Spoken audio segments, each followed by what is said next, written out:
So how did I start to realise that things weren't as they should be in this world? I think it goes back to be honest, being a student and doing a lot of work with Tier Fund during the summer, being away on Tier Fund teams, either to East London or Greenbelt. We did a team to once, but learning, being exposed to many of the stories from folks who worked for Tier Fund, who were working in various parts of the world, who were explaining to me why people were in poverty, why people who were poor were poor.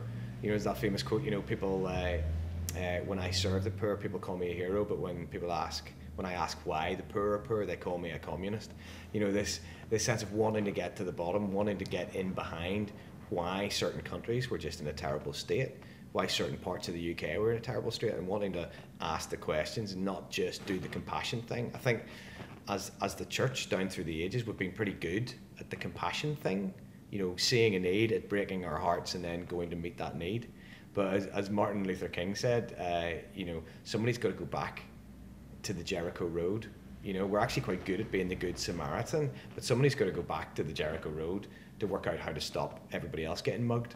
You know, rather than just treating the victims all the time, waiting for the victims to be made and then helping them. Like, somebody's got to go back and have some discussions about how to improve the security of the Jericho Road.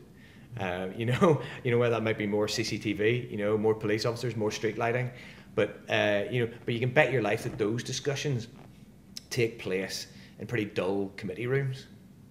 Whereas actually it's more exciting to actually be hand to hand, face to face with the person you're helping. So as the church, I think we've been sucked in to doing more of that kind of the stuff that we really get a buzz out of.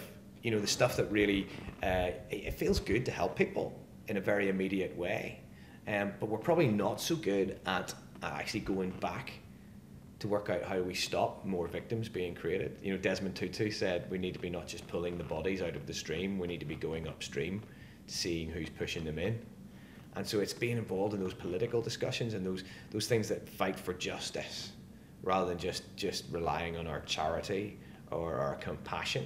These things that will leave things changed, that will change structures, that will change systems, that will change economics, that mean that there are less people to have to help.